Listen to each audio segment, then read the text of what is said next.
सरकार गरीबों की बात सुन ले, पत्रकारों की बात सुनकर वो क्या करना चाहती है, बेरोजगारों की बात सुन ले, हमारी बात सुन के वो क्या करना चाहती है. This seems to be now targeting critics of the government.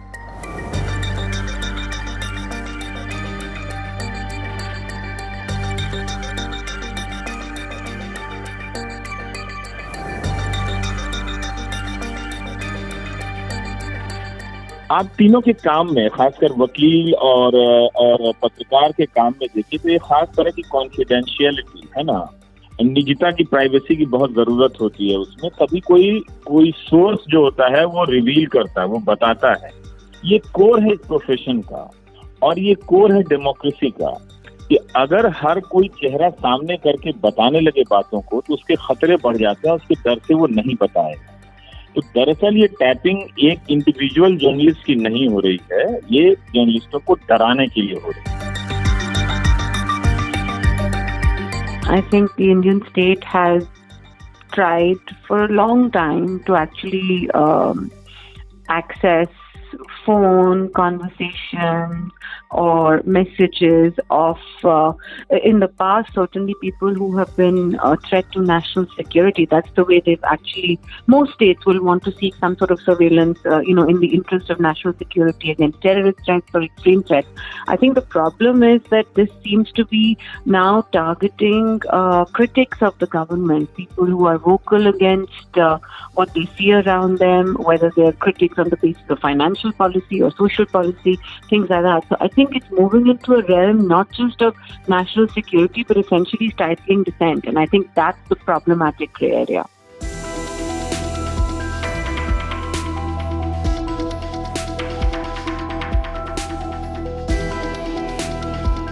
We would like to know from our own elected government, if it has somehow been involved in this, what it has used this for.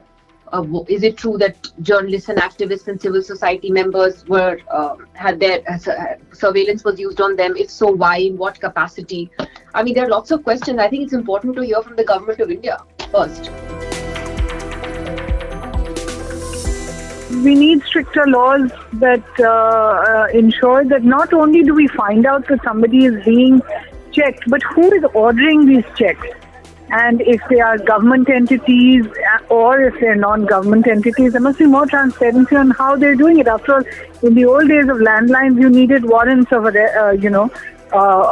to be able to, there were certain guidelines you needed to follow in order to put somebody on a tap. Whereas now it seems as if there are none of those safeguards. You just get informed that you are on some kind of a watch list. But nobody has to prove that you are in any way breaking the law or endangering national security in order to get information from you. The solution is parliamentary oversight of the service to ensure that this doesn't happen. And successive governments, both the UPA and the NDA, have resisted this because it's obviously too tempting. Too tempting a tool for politicians of all shades and hues to give up on. The Standing Committee on Intelligence is supposed to be able to keep an eye on what people are doing. But disclosures before that committee are limited and its powers are created, and generally the members of parliament involved in the enterprise are completely ignorant of the issues before them. I understand. Yes. And nothing gets done. But in most sort of functional democracies, you have a powerful standing committee.